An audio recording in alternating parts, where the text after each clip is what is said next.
इकरार कर रहे हो तो खुदा ने जिस पैगंबर को हिकमत दिया है उस पैगंबर के इल्म का भी तुम्हें यकीन करना होगा।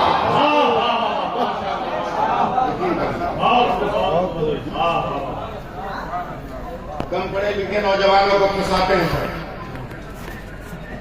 ज्यादातर आजकल चला हुआ है झटका मजा, उसको उर्दू में अहले हदीस बोलते हैं, उसको उर्दू में अहले हदीस बोलते हैं। इसकी कुल उम्र 149 साल, इसकी कुल उम्र 149 साल। ये कहता है कि हर नई चीज बिदअत है। तू पहले अपना जन्म कुंडली देखना, तू कौन दिन क्या है। तू बोले फातिहा पीर साहब को का कहें, बैठते हैं अपने शहजादों को लेके, मरीजों को लेके, तोहफा को लेकर इतना गिरा के दुआ मांगते, या अल्लाह बदर तक पहुंचा दे, उहुद तक पहुंचा दे, खंदक तक पहुंचा दे, तबूक तक पहुंचा दे, यरमूक तक पहुंचा दे, अंताकिया तक पहुंचा दे, यरूशलेम तक पहुंचा दे, फलस्तीन तक पहुंचा दे। करबला बगदाद होते होते हिंदुस्तान में घूमते घूमते बड़ी मुश्किल से ये 1.5 घंटा में चकना शरीफ आते हैं और कहते हैं बारगाहे अलाइया में सब ने। बताओ कितना बेवकूफ बना रहे हैं। बोला कैसे? बोला ये 1.5 घंटे खाते रहे, कसम खा के बोलना, सीना पे हाथ धर के बोलना कि जितना लड्डू जितना पेड़ा यहाँ रखा था को जो गया, अगरबत्ती क्या जाती उसका धुआं भी गया। कम पढ़े लिखे लोगों को इंजेक्शन देते हैं सब। हजरत दुआ मांग रहे हैं, मैं उस मजलिस में बैठा हूँ, सुभान अल्लाह के लिए। जैसे ही एक बदअकीदे ने कंजूसी शुरू की, अजमल कंजूसी शुरू की, क्या मैंने उसको पकड़ के बाहर खींच, बोला देख रहे हो ना इस सर्दी में भी पसीना पसीना हूँ। बोला हाँ। बोला टेंशन नहीं। बोला क्यों?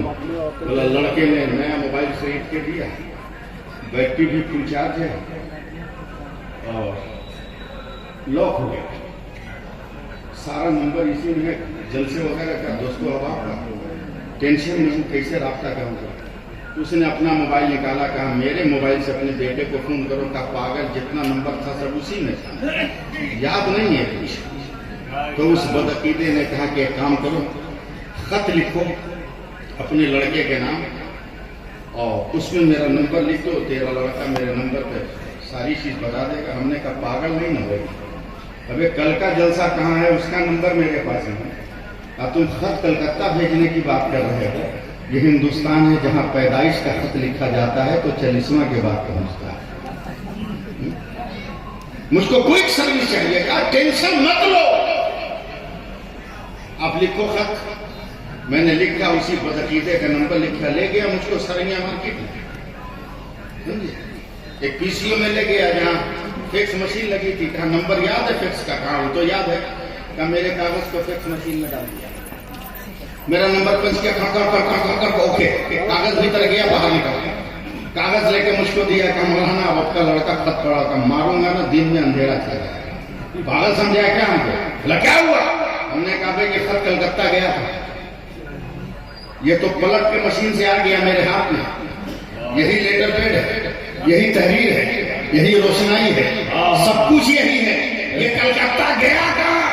तो वो सर पीट कर कहता मौलाना यही तो साइंस का कमाल है, लेटर यही रहता है, लेटर चला जाता है, खत यही रहता है, फोटो चला जाता है, जिस्म यही रहता है, अक्स चला जाता है, बटन यही रहता है, रूह चली जाती है। ये साइंस का कमाल है। हमने कहा तुम्हें हमारी फातिहा खानी समझ में आई क्या? क्या मतलब? का वो भी फेक्स है, लड्डू यही रहता है, सवार में चला जाता है, किचड़ा यही रहता है, सवार करबला चला जाता है। ये तो अपने अपने मुकद्दर की बात है। तू भरोसा कर साइंस की मशीन पर, हम भरोसा करेंगे चकरा के अलाउद्दीन पर। नारे तकबीर, नारे रिसालत, फैज़ाने सरकारे सुरगाही, फैज़ाने सरकारे चकना शरीफ, हजरत अल्लामा सैफुल्लाह अलीमी साहब किबला, हुजूर साहिबे सज्जादा। ठंडा ठंडा सुनिए। वाह एकदम ठंडा ठंडा। हजरत तकरीर में कह रहे थे उस पर एतराज हो रहा है, क्यों? अबे हम पे क्यों एतराज कर रहे? उस किसको कहते? सुनो, जब जन्नत से हजरत आदम जमीन पर लाए गए तो हिंदुस्तान में माँ हव्वा लाई गई जद्दा। कहां लाई गई? जद्दा। 300 बरस के बाद मुलाकात, 300 बरस के बाद मुलाकात हुई। तवज्जो है, हम थोड़ा सा आपको इस्तेमाल करें तब बात बन पाएगी, बने ध्यान दीजिएगा। तब 300 बरस के बाद हजरत आपको 300 बरस के बाद हजरत मुलाकात हुई। हजरत हव्वा नबी नहीं है, वली कह सकते हैं, लेकिन हजरत आदम नबी है। हजरत आदम नबी है। अब ये कहो कि एक नबी की मुलाकात एक वली से, वलिया से हो रही है। वलिया कहूंगा तो समझिएगा नहीं, इसलिए लफ्ज को तोड़कर वली का लफ्ज इस्तेमाल कर रहा है, समझे? एक नबी की मुलाकात वली से हो रही है। अल्लाह को ये मुलाकात इतनी पसंद आई कि अल्लाह ने अपने नबी को हुक्म दिया कि इस तारीख में मेरे उन बंदों को जो साहबे नसाब हैं उनसे कहो वो हज करने आए और अरफात के मैदान में आदम और हव्वा की मुलाकात का मंजर पेश करें। आदम और हव्वा की मुलाकात का मंजर पेश करें। अब जरा सोचो कि साल में एक मरतबा हर साल हज होता है कि नहीं? तो जब अल्लाह ताला एक वली और नबी की मुलाकात के दिन को अपने बंदों पे फर्ज करार दिया कि उस दिन खड़े होकर वकूफ अरफात करो, तो कब्र में जब अल्लाह के वलियों को हम दफन करते हैं वहां भी तो नबी से मुलाकात होती है। इसलिए हम साल मनाते हैं, नबी की भी आमद हो रही है, वली की भी आमद हो रही है। नारे रिसालत, फैज़ाने सरकारे चकना शरीफ। एक बार और, एक बार भारत में रहना है तो खानकाहों से जुड़ना होगा। क्या बात है? खानकाहों से जुड़ना होगा, इसलिए कि खानकाह से जुड़ोगे तो वजीफा पढ़ोगे, खानकाहों से जुड़ोगे तो वजीफा पढ़ो। और पीर भी ऐसे ही तलाश करो जिसको वजीफा याद हो। पीर भी ऐसे ही तलाश करो जैसे वजीफा याद होगा। न पीर की कमी है, बाप रे बाप, इतना पेड़ दिया है लोग के मत पूछो, इतना पेड़ दिया है लोग के मत पूछो। अच्छे और सच्चे पीर को तलाश। और एक तस्वीर तुम्हारे सामने, क्या से बोलो, बयान से बोलो। शरीयत का हर वो नुक्ता इंतखाब इनके वजूद की हर तहरीर और हर सफर पे नजर, हर सफर पे नजर आता। और क्यों ना हो जो वली का बेटा, सुभान अल्लाह, चीज सही तलाश करो, वजीफा पढ़ो। वजीफा पढ़ोगे ना, कोई माई का लाल तुमको गिरफ्तार नहीं करता, गिरफ्तार नहीं कर पाएगा। हजरत जुनैद बगदादी को एक मुरीद ने तोहफा में तोता दे दिया। उन्होंने मुस्कुरा कर तोता को पिंजरा में बंद कर दिया, अब ताला लगा दिया।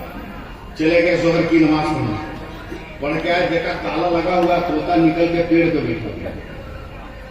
बहुत गौर से कभी पिंजरा को, कभी तोता को, कभी पिंजरा को, कभी तोता को, कभी पिंजरा को, कभी तोता को, कभी पिंजरा को, कभी तोता को। अल्लाह से लड़ गई। रब ने कहा है मेरे जुनैद, मैं तोता को तुम्हारी तरह अरबी बोलने की जबान दे रहा हूं, बात करो तोता से। कहा तू बाहर कैसे? कहा ताला एकदम ठीक लगा है, कहीं से कोई सिकड़ी हटी नहीं, फिर तू बाहर कैसे हुआ? कहा आप चले गए नमाज पढ़ने, मैं पिंजरे में कैद था, मेरे सामने से हजारों तोते पर फजा में प्रवास करते जा रहे थे, तो मैंने आवाज लगाई, भाइयों तुम आजाद हो, मैं गिरफ्तार हूं। तो उन तोतों ने कहा हम सुभान अल्लाह पढ़ रहे हैं तो आजाद है, तुम भी पढ़ना शुरू करो, तुम भी आजाद हो जाओगे। हमने एक मरतबा सुभान अल्लाह कहा तो खुदा ने हमें आजादी अता कर दी। ये सुभान अल्लाह, सुभान अल्लाह से बोलिए सुभान अल्लाह। अब आइए रंग में, आइए अब रंग में आइए। इश्क इश्क है तो इश्क का इजहार होना चाहिए। माशाअल्लाह माशाअल्लाह। नहीं मजा आ रहा? इश्क है तो इश्क का इजहार होना चाहिए। इश्क है अपने पीर से तो उसका इजहार होना चाहिए, इजहार होना चाहिए। और इजहार कैसे हो मैं आपको पूछूं, जितना झगड़ा हो लड़ो, कुर्ता फाड़ लो, पाकी फाड़ लो, गरीबान फाड़ लो, दामन फाड़ लो, जितना करना है कर लो, मगर खुदारा हाथ जोड़कर अपील करता हूं मेरी एक बात सुनो। एक शेर बूढ़ा हो गया तो जंगल के तमाम जवान शेरों ने उसको बाहर बाइकाट कर 2-4 दिन भूखे रहा और जब बर्दाश्त नहीं हुआ तो एक दिन ये बूढ़ा शेर जंगल से बाहर निकला तो गांव के जितने कुत्ते थे घेर लिए, बोला यही है जो मेरे बाप दादा को खाया, आज अकेला भेटाया, चल इसको हम लोग खा जाए। पूरे गांव के कुत्ते उसको घेर लिए, हमला करने वाले थे कि जंगल के तमाम जवान शेर निकले, बोला अरे मेरे बूढ़े शेर को कुत्तों ने घेर लिया।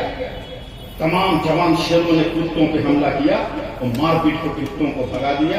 बूढ़े को हटा के जंगल में ले गए तो बूढ़े शेर ने कहा बेटो तुमने तो मेरा बाइकाट किया था, फिर मेरी जान कैसे बचाई?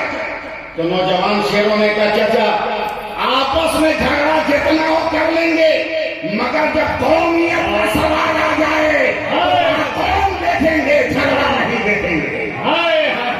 कौन देखेंगे वहां झगड़ा नहीं देखेंगे। बहुत अच्छा परिवार से मुकम्मल मुत्तहिद रहो। इश्क है तो इश्क का इजहार होना चाहिए। अब मैं 2 मिनट के लिए तकरीर कर रहा हूँ, 2 मिनट के लिए तकरीर कर रहा हूँ। आप लोग एकदम ज़हन और दिमाग को एकदम आजाद कर लीजिए। और मैं क्यों पूरे हिंदुस्तान में बदनाम हूँ मैं एक झलक दिखाने की कोशिश कर रहा हूँ। दुआ कीजिएगा मैं तकरीर करता हुआ निकल जाऊं। इश्क है तो इश्क का इजहार होना चाहिए। या रसूल अल्लाह पेट पे पत्थर बांध रहे हैं, आवाज आ रही है, इश्क है तो इश्क का इजहार होना चाहिए। या रसूल अल्लाह आप प्यासे सो रहे हैं, आवाज आई, इश्क है तो इश्क का इजहार होना चाहिए। अबू बकर सारे सोर में अकेले हैं और सांप के सुराखों को बंद कर रहे हैं, आवाज आई, इश्क है तो इश्क का इजहार होना चाहिए। आप लोग उर्दू नहीं सुनिएगा तो अरबी में सुभान अल्लाह कहिए। उमर आप नबी के कदमों के करीब क्यों है? इश्क है तो इश्क का इजहार होना चाहिए। उस्मान आपने दौलतों को क्यों लुटा दिया? इश्क है तो इश्क का इजहार होना चाहिए। अली आपने दुखती आंख रखकर खैबर के दरवाजे को कैसे उखाड़ दिया? इश्क है तो इश्क का इजहार होना चाहिए। वैसे करनी आपने अपने दांतों को कैसे तोड़वा दिया? इश्क है तो इश्क का इजहार होना चाहिए। खाली देने वाली मैदान जंग में अकेले सीना सफर हो रहे हो, इश्क है तो इश्क का इजहार होना चाहिए। अब आओ हुसैन करबला के मैदान में अकेले क्यों? इश्क है तो इश्क का इजहार होना चाहिए। और जब पलट कर भारत आते हो और कहते हो गरीब नवाज कुफरिस्तान में अकेला क्यों? इश्क है तो इश्क का इजहार होना चाहिए। और जब बरेली में हो अहमद रजा क्या मंशूर है, इश्क है तो इश्क का ऐलान होना चाहिए। और सरकारें सुल्तानी के दरबार से निकलने वाले अलाउद्दीन से पूछो तालिबुल कादरी तुम्हारा मुद्दा क्या है? इश्क है तो इश्क का इजहार होना चाहिए। नारे तकबीर, नारे रिसालत, मसलके आला हजरत। इश्क है तो इश्क का इजहार होना चाहिए। रमजान का महीना है, नमाज तो पढ़ ही रहे होंगे, नमाज तो पढ़ ही रहे होंगे, पढ़िए। हमने बहुत मुताला किया।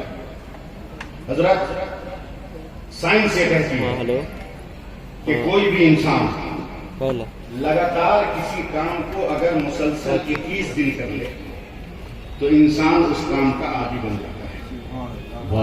अब वो काम जिंदगी भर इंसान से नहीं छूटेगा। तो बोलवे तो अब इस साइंस की थ्योरी पढ़ने के बाद ना भी है मैं पूरे हिंदुस्तान का रमजान देखने जाता,